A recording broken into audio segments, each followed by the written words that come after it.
कितने दिन तक हम लोग खाते थे? सिर्फ 15 दिन 20 दिन, इससे ज्यादा वो नहीं होता था। 15-20 दिन के अंदर अंदर उसको समाप्त कर लेते थे। आज आटे का प्रचार हो गया, ब्रांडेड आटा आ गया। अब वो 6 महीना उसकी एक्सपायरी डेट लिखी जा रही है, 6 महीने साल भर, कितना कुछ पता नहीं। चावल दाल सब चीजें जो खाने की पीने की सब चीजें पहनने की। अच्छे गरीब से गरीब आदमी क्या पहनता था? आज से 30-40 वर्ष पहले जाए तो सब कॉटन पहनते थे। आज गरीब आदमी कॉटन नहीं पहन सकता है, सूती कपड़ा पहनना उसके लिए ख्वाब हो चुका है। अब कल्पना नहीं कर सकते, पहले हम लोग जिस भाव को, जिस विधा को, हम सब हाइजेनिक ही थे। हमारा सारा भोजन केमिकल से रहित था, सारा अन्न धान जो कुछ हमारे पास था सब शुद्ध था, पवित्र था, हम सुखी थे। कोई व्यक्ति खाली नहीं था, शिष्टाचार था, हमारे घर भरे हुए थे। और एक घर का मुखिया होता था, एक माता पिता दादा दादी जो बोल दिए तो कोई उसको काट नहीं सकता था। दादाजी ने कह दिया, पिताजी ने कह दिया, तो यह जैसे कोई नौकरी करता हो और आपका जो सुप्रीम पावर है, जो भी आपके चाहे जैसे भी आप प्रधानाचार्य हैं, मान लो प्रिंसिपल है, तो वहां से अध्यापकों को भी अगर वो आदेश देंगे कुछ भी, तो आप क्या कहेंगे? जी सर, ऐसे ही बोलेंगे, जी जी जी, ऐसा ही होता है। अगर कोई आप जॉब कर रहे हो, नौकरी कर रहे हो, तो वहां जो उसका मालिक बैठा हुआ जिसको आप डीओ बॉस बोल देते हैं, या कोई भी जो भी अफसर बोलते हैं, तो आप क्या कहते हो? Yes sir, yes sir, yes. आपको बात न भी अच्छी लग रही हो उसकी, तो भी आपको क्या कहना पड़ता है? Yes sir, yes, yes ma'am, yes ma'am, ऐसे ही कहना पड़ता है। वहां तो आप हो सकता है कि सिर्फ शब्द बोल रहे हो, लेकिन कोई दिल से यस यस, जी जी जी, हाँ जी कोई कह रहा है। और ये किससे कहना है? माता जी से, पिताजी से, गुरु आचार्य से और भगवान से। हर पल आपके पास कुछ नहीं, एक ही बात, जी जी जी। अगर ये संस्कार आ गए आपके भीतर, हम लोग कल भी चर्चा कर रहे थे, प्रातः काल उठ के रघुनाथा। राम जी क्या करते थे? राम जी नहीं, राम लक्ष्मण भरत शत्रुघ्न, यही 4 भाई नहीं, उनके पिताजी भी महाराज दशरथ भी रघुनाथा, जो रघुकुल के कुल में हुए। सबकी परंपरा रही है, हमारी परंपरा है प्रातः काल उठे, सायंकाल बिस्तर पे सोने जाएं, उससे पहले अपने माता पिता गुरुजनों को प्रणाम करके। गुरुकुलों में आज भी परंपरा है, सुबह उठते हैं सबसे पहले आचार्यों को प्रणाम करना, और जब सांझ सोने लगे तब अपने गुरुजनों को प्रणाम करके ही सोना। प्रातः काल उठ के, बोलिए बात, प्रातः काल उठ के रघुनाथा, प्रातः काल उठ के रघुनाथा, मात पिता गुरु नाम ही माता। और ये मत सोचना गोस्वामी तुलसीदास जी कह रहे हैं कि माथा टेकना, हम लोगों को कैसे नमस्ते करनी चाहिए माता पिता को? तो सब कोई ऐसे बोलेंगे हाथ जोड़ करके, और ऐसे नमस्ते करना है। कैसे नमस्ते करना है? ऐसे हाथ जोड़ करके नहीं। माता पिता गुरु भगवान को अगर नमस्ते करना है तो घुटने टेक देना है, माथा टेक देना है। आप जहां हैं वहां माथा रख करके अगर आप प्रणाम करते हो तो अपने प्रणाम किया है। अभिवादनशील जिसको कह करके पुकारा। ऋषि देवयानी के शब्द हैं, वेद भाष्य पढ़िए आप। आच्या जानू ऐसे मंत्र है, और यजुर्वेद के अध्याय 19 मंत्र संख्या 62। मैं आपको एड्रेस क्यों बोल रहा हूँ? क्योंकि आज से कोई 15-20 साल पुरानी घटना है। अलवर के पास राजस्थान के और हरियाणा का एक बॉर्डर, वहां पर एक ऐसे ही कार्यक्रम हो रहा था, और मैंने वहां से निकला मुझसे कि माथा टेकने की बात, कि अपने माता पिता गुरु आचार्यों को माथा टेक करके प्रणाम करना चाहिए। माथा टेकने का मतलब घुटने जमीन पे हो जाएंगे, माथा जमीन पे होगा, और हाथों को ऐसे दाहिने पैर पे दाहिना हाथ, बाएं पैर पे बायां हाथ, ऐसे रख करके फिर आपको प्रणाम करना है। यानी एक चीज तो है घुटने टिका करके प्रणाम करना है, तो घुटने टिका करके प्रणाम करने का यह ढंग। और ये बात मैंने बोल दी। वहां एक सज्जन थे और उन्होंने कहा कि आचार्य जी लगभग मेरी आयु इस समय 80 के आसपास। और शायद ही कोई विद्वान, कोई साधु, कोई संत, कोई महात्मा छूटा हो जो हमारे समाजों में ना आया हो। मैं बहुत संस्थाओं में प्रधान रह चुका हूँ, मंत्री रह चुका हूँ, ऐसा सब कुछ। तो हमें भी लगा कि बात ठीक है। असहयोग की बात है, उस समय मेरे पास एड्रेस नहीं, हमने सोचा कि हम कह देंगे महर्षि दयानंद का नाम लेंगे, मान ही लेंगे। देखना है, क्योंकि बड़े बड़े विद्वानों ने आज तक नहीं कहा कि आपको माथा टेक करके माता पिता को प्रणाम। तो मुझे आधे घंटे लगे, लेकिन मुझे स्मरण तो था कि कहाँ होगा। यजुर्वेद का भाष्य था और आप देख के हैरान हो के ऋषि जो व्यक्ति कहता है, उनके आंखों में आंसू आ गए थे। बोले आचार्य जी 80 वर्ष की मेरी आयु निकल गई और मैंने कभी ऐसे प्रणाम नहीं किया। और दुर्भाग्य कि हमने पढ़ा ही नहीं, हमने कहीं सुना ही नहीं, हमने कहीं सुनाया ही नहीं गया कि अपने माता पिता को घुटने टेक करके हम प्रणाम करने वाले। मुझे स्मरण है कि जब यही बात सोनीपत, आपके जहाँ पे अभी समय हम लोग तो रह नहीं रहे हैं, कुंडली, तो वहां पे एक परिवार, वहां पे ये जो हो रहा था, ऐसे कार्यक्रम थे, वेद पारायण यज्ञ था और वहां संयोग से पढ़ भी रहे थे उन मंत्रों। तो वहां जब मैंने ये बात कही कि माता पिता को, गुरुजनों को, जिसको पितर संज्ञा भी है, पितृ संज्ञा, देवा, ऋषय, पितरश्च, ये तीनों की पितृ संज्ञा है। केवल माता पिता दादा दादी को ही पितर कहें इतना काफी नहीं है। देवा जो विद्वान जन है वो भी पितर है। ऋषय जो वेदों के अध्यापक उपदेशक है वो भी पितर लोग हैं। और जब हम दक्षिणाधिक इंद्रो अधिपति बोलते हैं पितर ईशप, तो माता पिता आचार्य ऋषि सबकी देवो विद्वान सबकी गणना होता है। और सत्याग्रह प्रकाश आदि पढ़े तो वहां पे आज्यवा सुकारिण हविर्भुज अनेक प्रकार के यम राजा आदि अनेक पितरों की संज्ञा है। जो सर्वोत्तर होते हैं उनको भी पितर कहा गया है, स्वपत्नी को भी पितर कहा गया है। हमें भी पितरों के बारे में भी पता कहा है। अतः तृतीय पितृयज्ञ, महर्षि देवदयानंद के शब्द हैं, बोलिए। अतः तृतीय पितृयज्ञ देवा ऋषय पितरश्च सत्कर्तव्याः सन्ति। इन तीनों को सत्कार करने योग्य कहा है और इनकी संज्ञा है पितृ। संज्ञा मतलब नाम। तो वो प्रश्न जब देखा उन्होंने प्रमाण, ऋषि का प्रमाण क्या है वहां पर, तो ये मंत्र है आच्या जानू। जानू कहते हैं घुटने को ही, इसको झुका करके भूमि पर। ऋषि के शब्द है जब जब पितर लोग, बोलिए एक बात, जब जब पितर लोग संतानों के पास आए अथवा संतान लोग पितरों के पास जाएं, पितरों के पास जाएं, तब भूमि में घुटने टिका के, सिर्फ है ऋषि के भूमि में, अर्थात भूमि पर। आज से 150 वर्ष पुराने शब्द हैं। भूमि में घुटने टिका के प्रणाम करें, नमस्कार करें।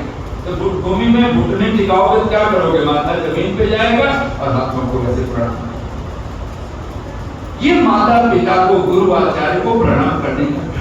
हाँ, जब समूह में हो तो आपको कम से कम माँ को एक बार, पिता को एक बार, गुरु आचार्य को एक बार आप ऐसे प्रणाम करें तो आपका शरीर भी फ्लेक्सिबल होगा। एक आसन होगा, उठोगे, बैठोगे, घुटने टेकोगे, माथा झुकाओगे, फिर उठोगे।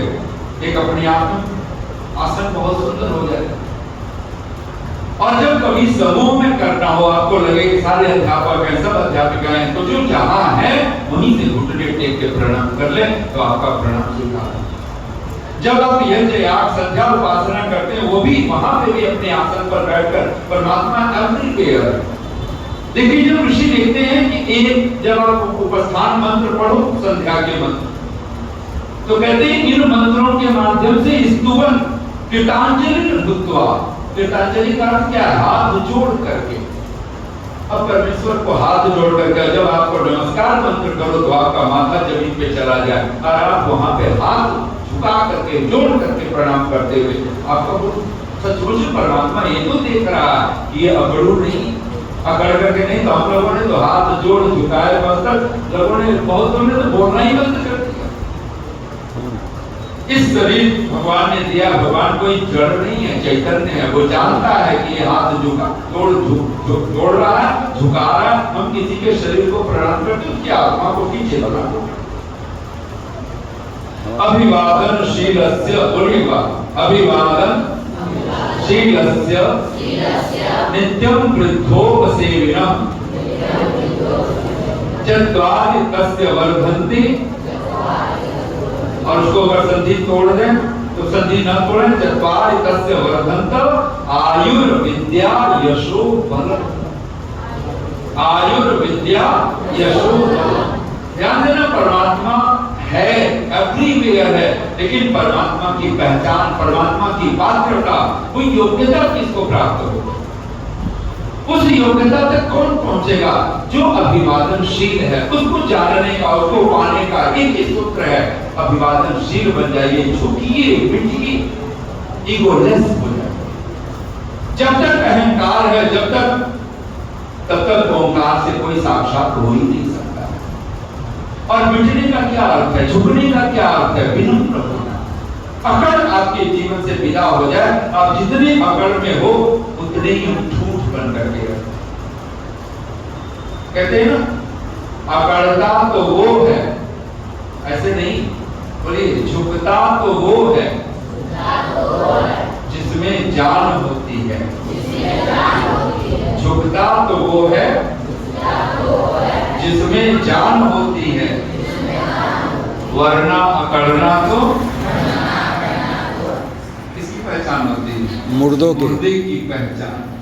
जितनी अकड़, धन का अकड़, विद्या का अकड़, प्रतिभा का अकड़, यश का अकड़, मान सम्मान का अकड़, जितनी मात्रा में अकड़ गए। अच्छा, अकड़ शब्द लिखो तो उसमें कोई मात्रा नहीं लगती, और के अलावा आ ई उ ऐसे कोई मात्रा नहीं लगी है, न बड़ी न छोटी, ह्रस्व दीर्घ कुछ नहीं लगा है। लेकिन सबके पास, जिसके पास अकड़ है, किसी न किसी मात्रा में अकड़ लेकर के बैठे।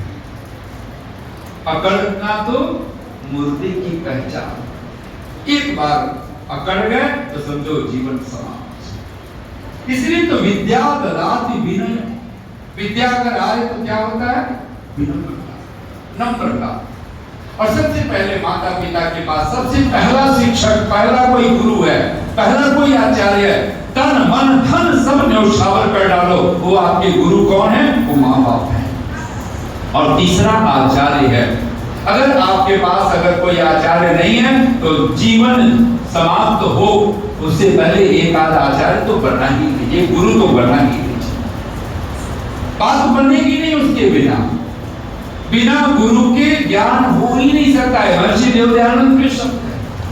अब मुझे ये सब प्रमाण ढूंढने पड़े थे, तो फिर लोग कहते थे ये तो अभी तक तो कोई कहा नहीं। बोलिए नहीं, आपका नाम सका साध श्रवणेन बिना पठिता अपि विद्या फलवती जायते। नहीं, कहते आपका नाम सकाशात श्रवणेन बिना, आप पुरुषों से अर्थात गुरुजनों से, सत्पुरुषों से सुने बिना, पढ़े बिना क्या होता है? स्वयं पठिता अपि विद्या नहीं फलवती जायते। जो स्वयं पठित विद्या, चारों वेद हम कंठस्थ करने लग जाए, उसको कर भी ले तो भी कोई फलदायक नहीं होगी। आज हम छूट की तरफ करते हैं। कोई जीवित गुरु चाहिए, कोई जीवित आचार्य चाहिए, जिसके चरणों में माथा रख करके प्रणाम कर सके, जहां विनम्र हो। एक छोटी सी घटना अगर अन्यथा नहीं फलवती जाती, वो विद्या वो आपकी कभी फलदायक नहीं। स्वयं पठिता जो विद्या है वो भी फलदायक नहीं। कोई न कोई गुरु चाहिए, आचार्य चाहिए। और हम लोग धन्यवादी, हमें तो एक नहीं कई आचार्यों का संग साथ मिला। आपको भी मिला है, लेकिन एक जगह कहीं तो आइए जहां माथा रख दीजिए, ठीक। और ऋषि दयानंद, मैं कोई अपने पल्ले से नहीं बोल रहा, सत्याग प्रकाश पढ़ो। पहला समोल्लास ईश्वर है, दूसरा समोल्लास गुरु का समोल्लास। शिक्षा किससे मिलती है? जिससे मिलती है उसी का नाम शिक्षक है, उसी का नाम गुरु। बोलिए मातृमान, पितृमान, आचार्यवान, पुरुषो वेदो। ये पुरुष का अर्थ क्या है? मनुष्य। स्त्री पुरुष। कौन स्त्री पुरुष? वेद का अर्थ है यहाँ पे ज्ञानी होता है, वो ज्ञानवान होता है। संस्कृत में हम ज्ञानी बोलते हैं, हिंदी में ज्ञानी बोलते हैं। कौन मनुष्य ज्ञानी होता है? अगर अच्छा ज्ञानी का उल्टा करें तो क्या बनेगा? अज्ञानी नहीं, और आसान करो, मूर्ख। मूर्ख मूर्ख महामूढ़ महामूर्ख। संस्कृत भाषा में एक मूर्ख शब्द भी है और मूढ़ शब्द भी है। मूढ़ माने बेहोश, मूर्ख, कुछ होश नहीं। जैसे कोई नशे में उन्मत्त होता है तो पता ही नहीं नाली में गिरा है, कुत्ता उसके मुंह चाट रहा है, कुछ पता नहीं चलता, कुछ बस वो तो अपने मस्ती। ऋषि कहता है जो मातृमान पितृमान आचार्यवान है, जो मनुष्य, जो पुरुष, वही स वेद, वही ज्ञानी है। तो ऋषि के शब्द एक बार बोलिए, वस्तुतः जब तीन उत्तम शिक्षक, तीन संख्या लिखी है ना, 1 2 3 गिनवा रहे हैं। अच्छा हम लोग क्या कहते हैं? एक गुरु, परम गुरु, हमने महर्षि पतंजलि को पढ़ लिया, हमने स्वामी सत्यपति जी का शिविर अटेंड किया है, बड़े बड़े आचार्यों का शिविर अटेंड किया है। बस परम गुरु कौन है? स एष पूर्वेषाम् अपि गुरु कालेन अन्वच्छेदा, जो कभी नष्ट नहीं होता, हमारा गुरु तो वही है जी। फिर दूसरा गुरु है जी तो ऋषि देव ज्ञान, बस हो गया हमारा फल नहीं कुछ होने वाला। और ये दुर्भाग्य आज नहीं कल तोड़ डालिए, अगर तोड़ते हैं तो बात बनने वाली है। यहाँ जीते जी गुरु की चाहिए, जीवंत गुरु चाहिए। ऋषि ने गुरुडम का खंडन किया, गुरु का खंडन नहीं किया। वो गुरु विरजानंद को, गुरु पूर्णानंद को, अगर अपने गुरुजनों को वो धन्यवाद देते थकते नहीं। और सत्यार्थ प्रकाश में डिप्टी उद्घोष के साथ जो वाक्य कहता हो, और ये भी वाक्य ऋषि तो कह ही रहे हैं, इसको महर्षि याज्ञवल्क्य का वचन बना करके जो रखता हो, मातृमान पितृमान आचार्यवान पुरुषो वेद, यह शतपथ ब्राह्मण का वचन है। पुरुषो वेद, बोलिए वस्तुतः, ऋषि के शब्द है जो मैं आपसे बुलवा रहा हूँ। वस्तुतः जब तीन उत्तम शिक्षक, एक माता, दूसरा पिता और तीसरा आचार्य होवे, आचार्य भी पर्यायवाची है गुरु का, आचार्य होवे तभी मनुष्य ज्ञानवान होता है, अन्यथा क्या होगा? महा। आप ये मस्तिष्क में रख लीजिए, आप गुरुडम का खंडन कीजिए, लेकिन गुरु का खंडन आप कर लीजिए। और सचमुच में अगर हम संतान हैं, शिष्य हैं, तो 5 से 8 वर्ष की आयु, अधिक से अधिक 8 वर्ष की आयु तक इसका, 5 वर्ष तक माँ का, 5 से 8 वर्ष की आयु तक पिता का, और 8 वर्ष की आयु के बाद आचार्य का धर्म बन जाता है कि वो संतान को, शिष्य को सब प्रकार से उत्तम विद्या, उत्तम शिक्षा, उत्तम गुण, कर्म, स्वभाव से उसे युक्त करते। और जो ऐसा नहीं करते, ऋषि ध्यान देते हैं कि माता पिता को चाहिए कि अध्यापक अध्यापिकाओं की भी परीक्षा है। जिस विद्यालय में, जिस गुरुकुल में आप प्रवेश, अब तो गुरुकुल नहीं है ना, तो विद्यालय में तो कहते हैं वहां परीक्षा में अध्यापक अध्यापिकाओं की, उनका आचरण कैसा है, उनका स्वभाव ऐसा ना हो कि वो भी जो खाते पीते हो, तो संडे हो या मंडे तो कहा जाता है, फिर वही उपदेश मिलना शुरू हो जाएगा। घर में तो प्याज भी ना पड़ता, जैन मुनि बने बैठे हो और वहां पे पहुंच गए तो वहां से क्या सिखाया जा रहा है? आपको प्रोटीन चाहिए, आपको ये चाहिए, वो चाहिए, तो चाहे संडे हो चाहे मंडे हो और खाओ। और हद तो तब हो गई कि जो हनुमान जी महाराज, कि जिसने एक्टिंग की, अभिनय किया, रामायण का भी सीरियल देखा हो, हनुमान जी महाराज की बहुत सुंदर एक्टिंग की है, अब तो शरीर नहीं रहा उनका, लेकिन कहते हैं कि जब वो बाद में उन्होंने विज्ञापन किया तो ये वो प्रचार करता रहा सारी जिंदगी, अपने मरते क्षण तक का कि प्रचार संडे हो मंडे खाओ। ये दुर्भाग्य, जिसका आहार शुद्ध नहीं। बहुत पुरानी कहावत है, हम लोग के माँ बाप, गुरु आचार्य बचपन से ही कहीं और वो बात कहते थे, बोलो जैसा खाए अन्न वैसा बने अच्छा, दुखी सुखी होते हो किससे होते हो? मन से ही होते हो ना। आपका मन नहीं कर रहा है बैठने का, पर बिठाया गया है जबरदस्ती। अच्छा, जबरदस्ती बैठने वाले कितने लोग हैं? नहीं बोल पाओगे सही ना। और अपनी स्वेच्छा से खुशी से बैठने वाले कितने हैं? एक दो हैं। एक बार मैं दिल्ली में, हम लोग थे, सन 1990 की बात बता रहा हूं। एक बहुत बड़े परिवार में यज्ञ हो रहा था। सुंदर सी यज्ञशाला भी बनी हुई थी, जैसे आप यज्ञशाला बनी हुई, और बड़े बड़े आचार्य उस घर परिवार में। शायद ही कोई आर्य जगत का कोई विद्वान, कोई सन्यासी साधु ना गया हो, ना पहुंचा हो, ऐसा होता ही नहीं। वहां स्वामी दीक्षानंद जी का एक कमरा ही बना हुआ था, मैं तो साथ भी रहा। स्वामी सत्यपति जी महाराज उस घर में ठहरे। ऐसे में बहुत सारी बातें बता करके बता कोई छोड़कर वाक्य कहना चाह रहा। तो वहां एक जो आचार्य जो यज्ञ करवा रहे थे, तो पुराने समय में एक शैली थी कि यज्ञ कराने के बाद दान दक्षिणा लेने का जो विधान था, तो दक्षिणा के बाद कहते थे भाई कोई न कोई यजमान दोष छोड़े, कोई दुर्गुण दुर्व्यसन कुछ छोड़े। तो वहां के आचार्य, हम लोग भी बैठे थे, हमारी कोई आयु यही होगी 22-23 वर्ष की आयु उस समय थी, और हम लोग अभी पढ़ करके, मैं रोजर से 3 वर्ष का जो स्वामी सत्यपति जी का समय था, वो पहला सत्र 3 साल का था, उससे पहले 2 साल का एक सत्र था। हमने दूसरे सत्र में हमने प्रवेश लिया था, जिसमें आचार्य ज्ञानेश्वर जी, विवेक भूषण जो परिव्राजक के रूप में, ये सब लोग थे। तो 90 में मैं लगभग दिल्ली वापस आया, दिल्ली लौटा हूँ, और वहां उस परिवार में सम्मिलित हुए। लगभग 400-500 की गैदरिंग है, सभा बैठी हुई है। आचार्य ने पूछा, आप सब में से जो जो पीते हो हाथ खड़े करें। जो जो पीते हो, तो पीने से मतलब था कोई पानी नहीं था, कोई कोल्ड ड्रिंक नहीं था, वहां था अल्कोहल, शराब। जो शराब पीते हो हाथ खड़े करें। किसी ने हाथ नहीं खड़े किए, तो बात अच्छी थी भाई। सब याज्ञिक परिवार, इतना बड़ा यज्ञशाला बना हुआ, और सब विद्वानों के सामने सब बैठे हुए, 500 के लगभग लोग बैठे हुए, किसी ने हाथ नहीं खड़े किए।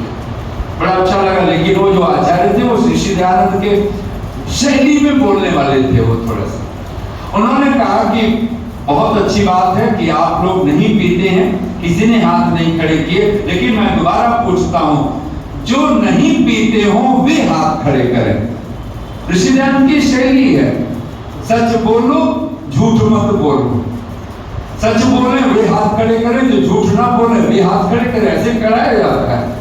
तो ऋषि दयानंद की शैली में उन्होंने कहा, पहले प्रश्न क्या था?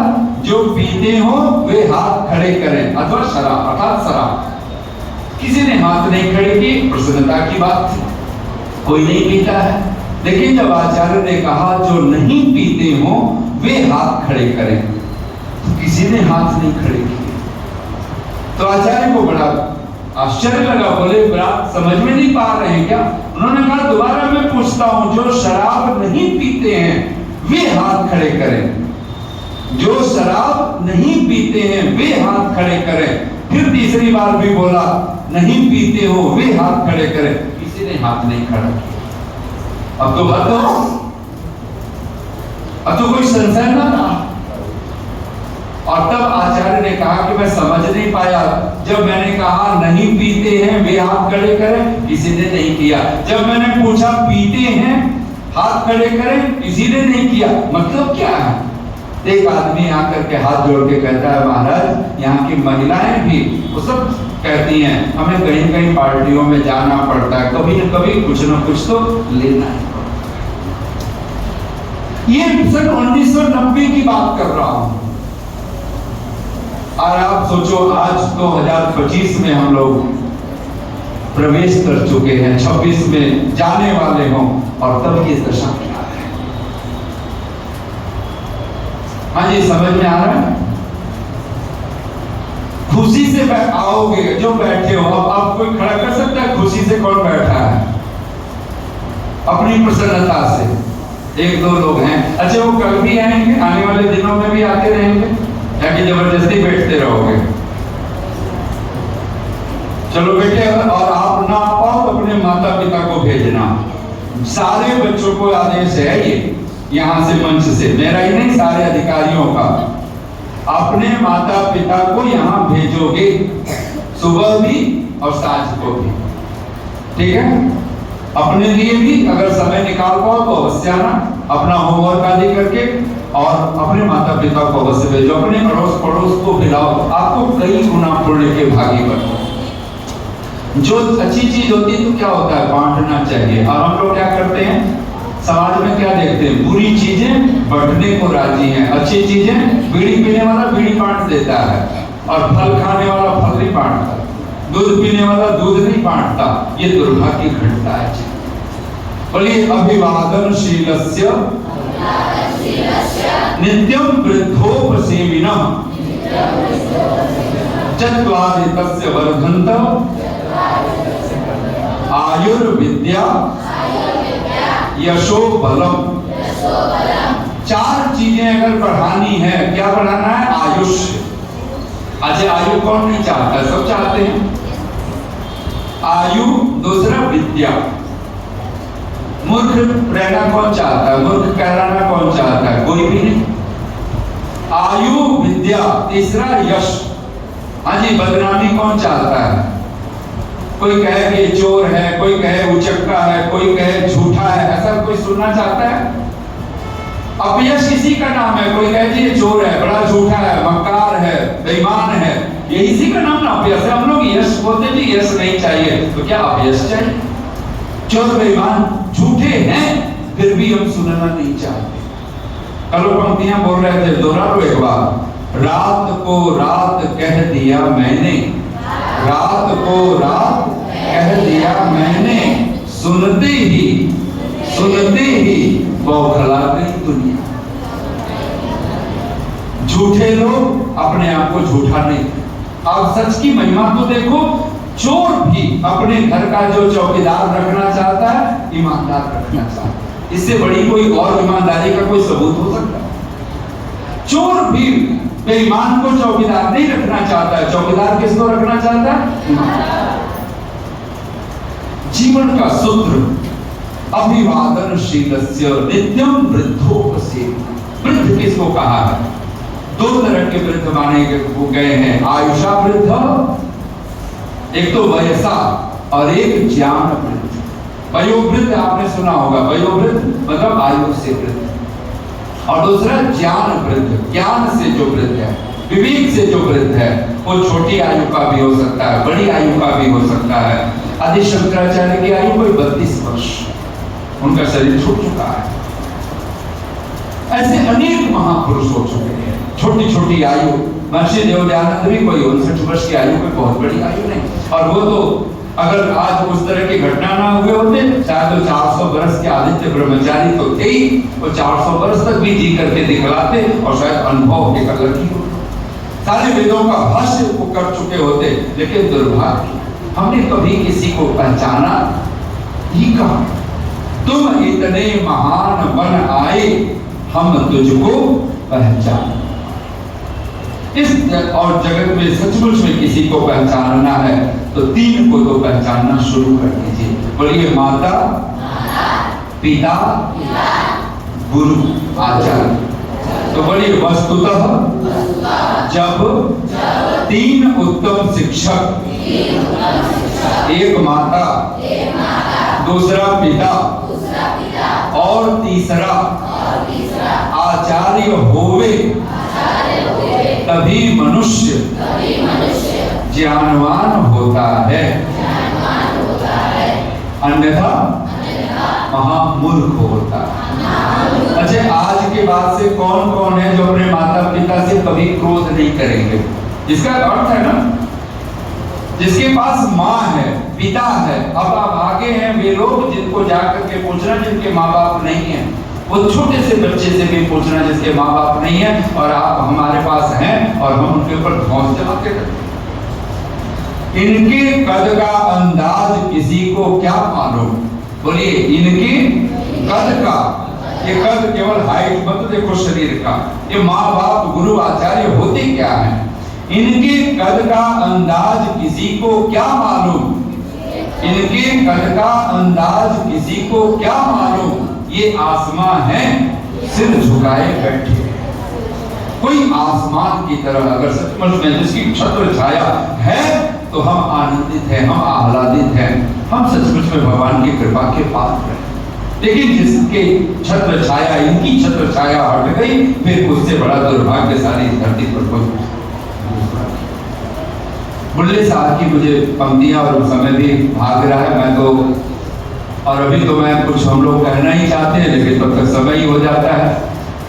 तो पूरी श्रद्धा के साथ एक बात मस्तिष्क में मैं बच्चों आपसे पूछ रहा हूं, 1 किलो रुई और 1 किलोग्राम लोहा, दोनों में भारी कौन है? अच्छा भारी कहने वाले बताए। 1 किलो रुई 1 केजी कॉटन रुई और 1 केजी आयरन लोहा, दोनों में भारी कौन है? बराबर कहने वाले कौन है? अब बराबर ना कहने वाले कौन है? सारे हैं। हाँ जी, क्यों बराबर है? क्योंकि वेट दोनों का एक है। तो मैंने सुना है कि एक छोटा सा बालक, वो अध्यापक ने ऐसे ही पूछ लिया जैसे मैंने आपसे पूछ लिया। तो जो बच्चा था भी बहुत छोटी सी प्राइमरी स्कूल का ही बालक, और उसे पूछा जब कि बताओ 1 किलो रुई और 1 किलो आयरन में, लोहे में कौन भारी है? बच्चे ने कहा आयरन भारी है। तो जैसे ही आयरन भारी कहा तो अध्यापक को थोड़ा सा गुस्सा आया। उसने कहा, फिर समझाया, बोले ना बेटा मैंने कहा 1 किलो रुई 1 केजी रुई 1 केजी आयरन 1 केजी लोहा, तो दोनों में भारी कौन है? तो बच्चे ने इस बार भी मुस्कुरा करके कहा सर आयरन लोहा। सारे बच्चे हंस रहे थे जैसे, और उसका उत्तर सुन करके अंत में अध्यापक ने कहा भाई दोनों का वजन एक ही है, 1 किलो रुई है 1 किलो लोहा है, दोनों में भारी कौन है? उस बच्चे ने फिर कहा सर लोहा। अध्यापक ने चपत लगा दी। उसने कहा कि सर आप 1 थप्पड़ मारो 2 थप्पड़ मारो, मुझसे पूछोगे तो मैं लोहा ही कहूंगा। मुझे भी पता है आप कहना चाहते हो कि 1 किलो वजन है दोनों का, तो भार बराबर हो गया तो भारी, लेकिन मैं कहूं कि मैं एक लोहार का बेटा हूं। कभी कभी छुट्टियों के दिन में मैं भी पिताजी के पास चला जाता हूं, उनके लोहा लकड़ का काम है। और मैं आपसे कहूं 1 किलो रुई 1 किलो लोहे की बात मत करो, 1 किलो रुई 100 ग्राम भी लोहा, और दोनों में पूछो कि 100 ग्राम लोहा 1 किलो रुई भारी कौन होगा, तो मैं फिर कहूंगा सर लोहा भारी होगा। अध्यापक ने चपत लगा दी, बोले कहोगे क्यों? उसने कहा सर 1 किलो रुई किसी पे मार के देख लो और 100 ग्राम लोहा मार के देख लो, पता चल जाएगा भारी कौन है। ऊपर से देखो तो ऐसा लगता है कि वेट की बात है, नहीं, जीवन का अनुभव कहना चाहता है रुई फेंक दिया चोट नहीं लगेगी, लेकिन लोहा फेंक दिया चोट लगेगी। जीवन के सूत्र बहुत अलग है। अभिवादनशील जो बनकर के खड़ा हो जाता है, माथा टेकना जिसने सीख लिया, किसको से टेकना है? माता पिता गुरु। और जीवन में एक आचार्य, इन 5-7 दिनों में कम से कम इस बात को मन में बिठा लीजिए, जो जिनकी आयु हो चुकी है, जिन्होंने गुरुकुलों में नहीं गए, और कम से कम अपने आचार्यों को, माता पिता आदि को एक गुरु आचार्य तो अपने जीवन में बना ही लीजिए, दीक्षित हो जाइए। और उनको कम से कम साल भर में एक बार अगर उपनिषद पढ़ें, उपनिषदों का ढंग पढ़ें, संस्कार विधि पढ़ें। आपको समावर्तन संस्कार में लिखा है शिष्य को अपने गुरु के पास जब जब उसके पास कोई भी खुशी आती है, कहते हैं आचार्य को हमेशा ही वो जुड़ा रहता है, अपना तन मन धन लेकर के गृहस्थ में है, तब भी वो आचार्य से छूटेगा नहीं, आचार्य के पास जाता रहेगा, पहुंचता रहेगा, कुछ न कुछ लेकर। नित्यम वृद्धोपसेविना, और जो वृद्ध अर्थात जो ज्ञान वृद्ध है, जो वैसा वृद्ध है, उनका जो सेविना, जो उनकी सेवा करता है। नित्यम वृद्धोपसेविना, वृद्धोपसेविना, उनकी सब प्रकार से शुश्रूषा करता है, उनको सुनता है। सबसे बड़ी सेवा का धर्म क्या है? सुनना। हाँ जी, सबसे बड़ी भक्ति क्या है? सुनना। किसको सुनना है? माँ को, पिता को, गुरु को। ये 3 संख्या है। माता पिता कह दिया तो दादा दादी भी हो गए, नाना नानी भी आ गए। और जो पितरों की संज्ञा मैंने कही है, वो सारे पितरों की संज्ञा, वो सब जब आए, कोई विद्वान आए, कोई ऋषि आए, जो कोई वेदों का विद्वान है, अध्यापक है, उपदेशक है, कहते हैं वीर लोग आए, अथवा कोई विद्वान आए, कोई अतिथि आए, कोई गुरु आचार्य आए, इनको क्या करना है? सुनना है, कान बनना है सिर्फ। अच्छा, जब सुनोगे, हाँ जी करके करने वाले, माता पिता को सुनने वाले, आप में से हाथ खड़े करो, कौन कौन सुनेगा? माँ बाप कुछ भी कहें, आपको बुरा लगे तो भी जी जी करना है।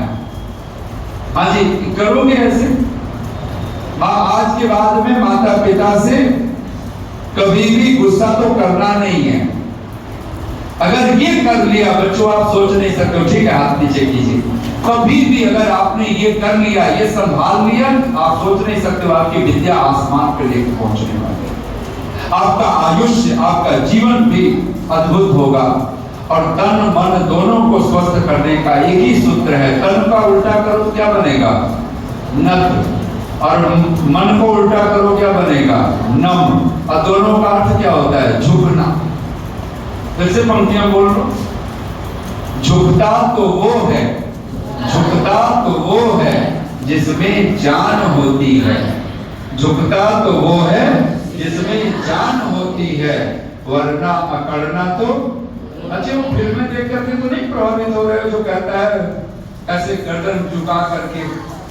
झुकेगा नहीं, टूट जाएगा। ये छोड़ दो ये पागलपन, फिर वही रहेगा। वो है क्या? स्मगलर का स्मगलर ही तो है, कोई साधु नहीं टूटने वाले, नहीं झुकने वाले कौन होते हैं? सब दुष्ट होते हैं। सज्जन तो हमेशा विद्या ददाति विनयम, वो हमेशा झुकना ही जानता है। और विद्या ददाति विनयम विनयाद याति पात्रताम पात्रत्वात् धनम आपनोति धनात् धर्मम ततः सुखम।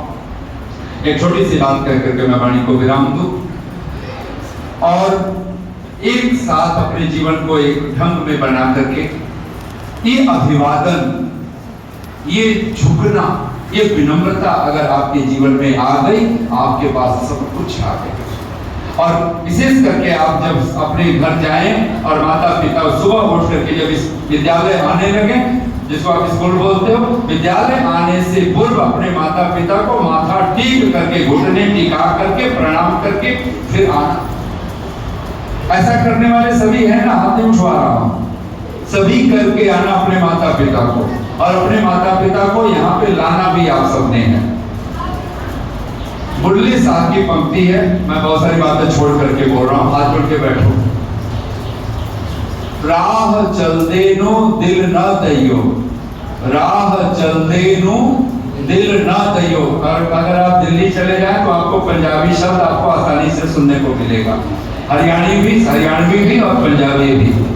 राह चल देनो दिल न दैयो, राह चल दे, दिल नहीं देना चाहिए, जो आजकल हमारे बच्चे कर रहे हैं, पागलपन चल रहा है। राह चल देनो दिल न दैयो, चाहे लख चेहरे ते नूर होवे। आज हम लोग सोचते हैं ब्रह्मचारी का, हम भी सोचते हैं कि ब्रह्मचारी में चेहरे पर बड़ा रौनक होती है, बड़ा ललाट चमकता हुआ होगा तो ब्रह्मचारी। तो फिर गुरु गिरजानंद वो भी बाल ब्रह्मचारी है, लेकिन महर्षि देवदयानंद को हड्डियों के ढांचे ने प्रभावित कोई कम किया?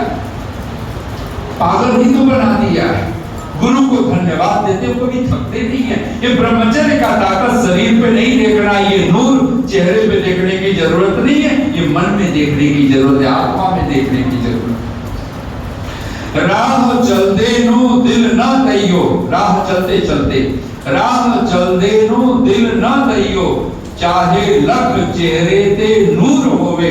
नूर माने रोशनी, ये आभा, चमकता हुआ चेहरा। राह चल देनो दिल न दैयो, बोलो एक बार।